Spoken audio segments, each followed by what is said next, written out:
नमस्कार साथियों, स्वागत है आपका अपने RS education circle YouTube channel. तो साथियों, आज की इस क्लास में हमने SSC GD 2024 के लिए जनरल नॉलेज के टॉप सिलेक्टेड क्वेश्चंस को कवर किया है। तो साथियों, यह क्लास आपके एग्जाम्स के लिए बहुत ही महत्वपूर्ण होने वाली है।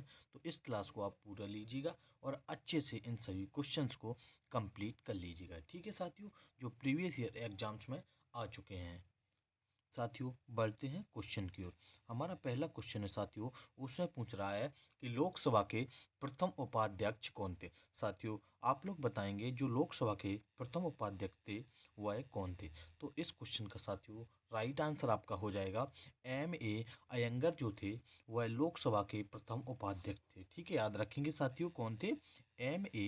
अयंगर लोकसभा के प्रथम उपाध्यक्ष थे। ठीक है साथियों, आपका यहाँ पर बी ऑप्शन राइट हो जाएगा। याद रखेंगे साथियों, जो लोकसभा के प्रथम उपाध्यक्ष थे वो M.A. अयंगर थे। ठीक है साथियों, बढ़ते हैं अगले क्वेश्चन की ओर। क्वेश्चन नंबर 2 आपका साथियों है कि किस वर्ष गोवा पर पुर्तगालियों ने अधिकार कर लिया था। साथियों, आप लोगों को बताना है कि वास्को डी गामा 1498 ईस्वी में भारत आया था। ठीक है, कालीकट बंदरगाह पर वास्को डी गामा आया था और उसके बाद साथियों 1510 ईस्वी में पुर्तगालियों ने गोवा पर अपना अधिकार या कब्जा कर लिया था। ठीक है, याद रखेंगे साथियों कब कर लिया गया था।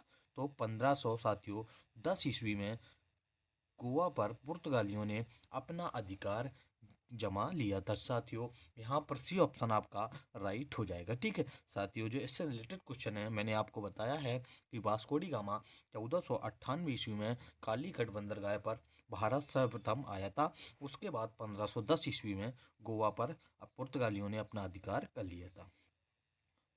क्वेश्चन नंबर 3 आपका साथियों पूछ रहा है कि भरतनाट्यम किस राज्य का शास्त्रीय नृत्य है। साथियों, आप लोगों को बताना है जो भरतनाट्यम नृत्य है वह किस राज्य का शास्त्रीय नृत्य है। तो यहाँ पर साथियों आपका इस क्वेश्चन का राइट आंसर हो जाएगा तमिलनाडु राज्य का साथियों शास्त्रीय नृत्य है उसके तो भरतनाट्यम कहते हैं। ठीक है, याद रखेंगे साथियों, जो भरतनाट्यम शास्त्रीय नृत्य है वह तमिलनाडु राज्य का शास्त्रीय नृत्य है। ठीक है, याद रखेंगे ए ऑप्शन साथियों यहाँ पर राइट हो जाएगा। ठीक है साथियों, सभी क्वेश्चंस बहुत ही इम्पोर्टेंट हैं एग्जाम्स के लिए साथियों। तो सभी क्वेश्चंस को आप अच्छे से कंप्लीट कर लीजिएगा और क्लास को पूरी लीजिएगा। ठीक है, और साथियों बढ़ते हैं अगले क्वेश्चन की ओर। क्वेश्चन नंबर 4 आपका पूछा गया है कि औरत नाम का चित्र किसने बनाया था। साथियों, जो औरत नाम का चित्र बनाया था वह किसने बनाया था, हमारे क्वेश्चन में यह पूछ रहा है। ठीक है, तो साथियों आपका यहाँ पर राइट आंसर हो जाएगा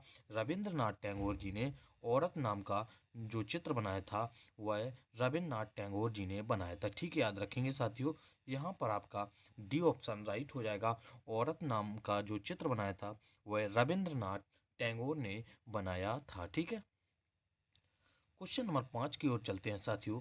नासिक शहर किस नदी के किनारे स्थित है। साथियों, बहुत ही इंपॉर्टेंट क्वेश्चन है एग्जाम्स में यह क्वेश्चन कई बार पूछा गया है। जो नासिक शहर है किस नदी के किनारे स्थित है। साथियों, यहाँ पर आपका राइट आंसर हो जाएगा गोदावरी नदी के किनारे नासिक शहर स्थित है। ठीक है, याद रखेंगे साथियों, ए ऑप्शन आपका यहाँ पर राइट हो जाएगा। नासिक शहर है वह गोदावरी नदी के किनारे स्थित है। क्वेश्चन नंबर 6 आपका पूछा गया है कि भारत का संविधान किस प्रकार की नागरिकता प्रदान करता है। साथियों, जो हमारा संविधान है उसमें किस प्रकार की नागरिकता का वर्णन किया गया है। ठीक है साथियों, तो यहाँ पर आपका राइट आंसर हो जाएगा एकल नागरिकता। ठीक है, याद रखेंगे एकल नागरिकता का जो वर्णन है वह हमारे भारत के संविधान में साथियों जैसे ब्रिटेन के संविधान से लिया गया है। ठीक है, याद रखेंगे साथियों एकल नागरिकता। यहाँ पर आपका बी ऑप्शन साथियों राइट हो जाएगा। पॉलिटी से बहुत ही महत्वपूर्ण क्वेश्चन है जो एग्जाम्स में कई बार पूछा जाता है साथियों। ठीक है, जो भारत में नागरिकता होती है वह एकल नागरिकता अपनाई गई है। क्वेश्चन नंबर 7 आपका साथियों कि किस काल में शुतुरमुर्ग पाए जाते थे। साथियों, जो शुतुरमुर्ग पाए जाते थे वह किस काल में पाए जाते थे। यहाँ पर आपका साथियों राइट आंसर हो जाएगा पुरा पाषाण काल में शुतुरमुर्ग पाए जाते थे। ठीक है, याद रखेंगे साथियों, यहाँ पर आपका सी ऑप्शन राइट हो जाएगा कि शुतुरमुर्ग थे वह पुरा पाषाण काल में पाए जाते थे। ठीक है साथियों, याद रखेंगे ऑप्शन सी यहाँ पर आपका राइट हो जाएगा। क्वेश्चन नंबर आप 8 आपका पूछा गया है साथियों कि मारो फिरंगियों को किस क्रांतिकारी का नारा था। साथियों बहुत ही महत्वपूर्ण या प्रसिद्ध नारा है जो मंगल पांडे जी ने दिया था। ठीक है साथियों, यहाँ पर आपका राइट आंसर ऑप्शन बी हो जाएगा। मंगल पांडे का बहुत ही सुप्रसिद्ध नारा है मारो फिरंगियों को। ठीक है, यहाँ पर साथियों आपका बी ऑप्शन राइट हो जाएगा। जो मारो फिरंगियों को नारा था वह मंगल पांडे क्रांतिकारी ने दिया था। ठीक है, 1857 ईस्वी में। क्वेश्चन नंबर 9 आपका साथियों पूछा गया है कि काकोरी ट्रेन एक्शन कब हुआ था। साथियों जो काकोरी ट्रेन एक्शन हुआ था वह कब हुआ था। यहाँ पर साथियों हम बात करते हैं जो काकोरी ट्रेन एक्शन है उसका जो पुराना नाम था काकोरी ट्रेन डकैती। ठीक है, जिसका साथियों नया नाम रखा गया है काकोरी ट्रेन एक्शन। ठीक है, यहाँ पर साथियों आपका राइट आंसर हो जाएगा जो काकोरी ट्रेन एक्शन हुआ था वह 1925 ईस्वी में हुआ था। ठीक है, याद रखेंगे साथियों 1925 ईस्वी में काकोरी ट्रेन एक्शन हुआ था। यहाँ पर आपका साथियों डी ऑप्शन राइट हो जाएगा। क्वेश्चन नंबर 10 पूछा गया साथियों कि भारत के प्रथम महिला प्रधानमंत्री कौन थे। साथियों जो भारत की प्रथम महिला प्रधानमंत्री थी वह श्रीमती इंदिरा गांधी जी थी। ठीक है, याद रखेंगे इंदिरा गांधी। यहाँ पर आपका ए ऑप्शन साथियों राइट हो जाएगा। इंदिरा गांधी भारत की प्रथम महिला प्रधानमंत्री थी। ठीक है, याद रखेंगे भारत की जो प्रथम महिला प्रधानमंत्री थी वह इंदिरा गांधी थी। क्वेश्चन नंबर 11 आपका साथियों कि अकबर के साथ युद्ध करने वाली दुर्गावती कहाँ की रानी थी। साथियों जो अकबर के साथ युद्ध करने वाली दुर्गावती रानी थी वह मंडला की रानी थी। याद रखेंगे साथियों मंडला की जो रानी थी वह दुर्गावती रानी थी जिन्होंने अकबर के साथ युद्ध किया था। ठीक है, यहाँ पर साथियों आपका सी ऑप्शन राइट हो जाएगा। अकबर के साथ युद्ध करने वाली रानी दुर्गावती मंडला की रानी थी। क्वेश्चन नंबर 12 आपका पूछ रहा है कि अकबरनामा पुस्तक के लेखक कौन थे। साथियों बहुत ही महत्वपूर्ण क्वेश्चन है, यह एग्जाम्स में कई बार पूछा गया है कि जो अकबरनामा पुस्तक है उसके लेखक कौन है। साथियों यहाँ पर आपका राइट आंसर हो जाएगा अबुल फजल हैं जो वह अकबरनामा पुस्तक के लेखक हैं जिन्होंने अकबरनामा पुस्तक लिखी है। ठीक याद रखेंगे यहाँ पर साथियों आपका डी ऑप्शन राइट हो जाएगा। अकबरनामा पुस्तक के लेखक अबुल फजल हैं। क्वेश्चन अगला आपका 13 है कि तेलंगाना किस वर्ष भारत का राज्य बना था। साथियों जो तेलंगाना है वह किस वर्ष भारत का राज्य बना था। ठीक है, यहाँ पर साथियों आपका राइट आंसर हो जाएगा 2014 ईस्वी में तेलंगाना भारत का राज्य बना था। ठीक है, याद रखेंगे साथियों यहाँ पर आपका ए ऑप्शन राइट हो जाएगा। तेलंगाना जो राज्य बना है नया वह 2014 ईस्वी में तेलंगाना राज्य बना था।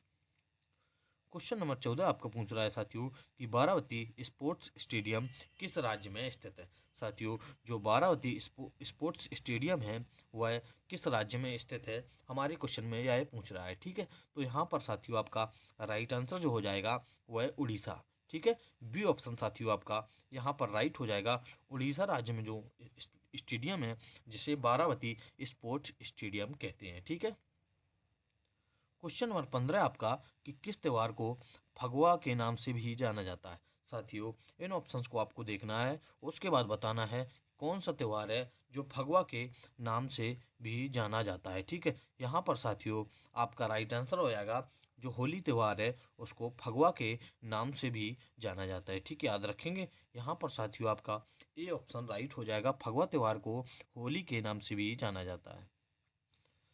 जो स्वेज नहर है वह साथियों किस भूमध्य सागर को जोड़ती है। जो अगला क्वेश्चन पूछा गया है उसमें पूछ रहा है कि स्वेज नहर किस भूमध्य सागर को जोड़ती है। साथियों यहाँ पर आपका राइट आंसर हो जाएगा लाल सागर को जोड़ती है। ठीक है, याद रखेंगे स्वेज नहर साथियों लाल सागर को जोड़ती है। यहाँ पर आपका सी ऑप्शन राइट हो जाएगा। लाल सागर को जोड़ने वाली जो नहर है जिसे स्वेज नहर कहते हैं। क्वेश्चन नंबर 17 आपका है साथियों फोबोस और डीमोस किस ग्रह के उपग्रह हैं। साथियों जो फोबोस और डेमोस हैं वह किस ग्रह के उपग्रह हैं यह हमारे क्वेश्चन में पूछ रहा है। ठीक है, तो आपका यहाँ पर साथियों राइट आंसर हो जाएगा मंगल ग्रह की। ठीक है, याद रखेंगे मंगल ग्रह के जो उपग्रह हैं साथियों वह फोबोस और डेमोस है। ठीक है, याद रखेंगे साथियों यहाँ पर आपका डी ऑप्शन राइट हो जाएगा। ठीक है, डी ऑप्शन राइट हो जाएगा साथियों फोबोस और डेमोस मंगल ग्रह के उपग्रह हैं। क्वेश्चन नंबर 18 आपका साथियों कि भारत का सबसे लंबा समुद्री तट कौन सा है।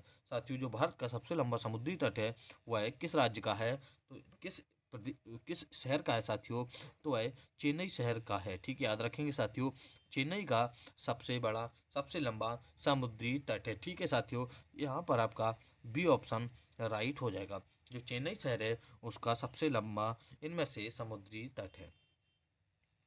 क्वेश्चन अगला आपका 19 नंबर है कि ग्राम पंचायत का चुनाव कराने का निर्णय कौन करता है। साथियों, जो ग्राम पंचायत का चुनाव कराता है वह निर्णय कौन कराता है, तो आपका यहाँ पर साथियों राइट आंसर हो जाएगा राज्य निर्वाचन आयोग के द्वारा इसका निर्णय कराया जाता है। ठीक है, याद रखेंगे साथियों, यहाँ पर आपका ए ऑप्शन राइट हो जाएगा। जो ग्राम पंचायत का चुनाव कराने का निर्णय करता है वह राज्य निर्वाचन आयोग करता है। ठीक है साथियों, जो क्वेश्चन नंबर 20 हुआ अंतिम है आपका कि भारत में सबसे ज़्यादा कौन सी जनजाति पाई जाती है। साथियों, जो भारत में सबसे ज़्यादा जनजाति पाई जाती है वह किसकी पाई जाती है। यहाँ पर आपका साथियों राइट आंसर हो जाएगा भील की सबसे ज़्यादा जनजाति पाई जाती है। ठीक है, याद रखेंगे साथियों, यहाँ पर आपका बी ऑप्शन राइट हो जाएगा। जो भील जनजाति है वह भारत में सबसे ज़्यादा पाई जाती है। ठीक है, और साथियों जो भारत में सबसे ज़्यादा जनजाति दूसरे नंबर पर पाई जाती है वह गोंड जनजाति पाई जाती है। ठीक है, जो गोंड जनजाति है वह साथियों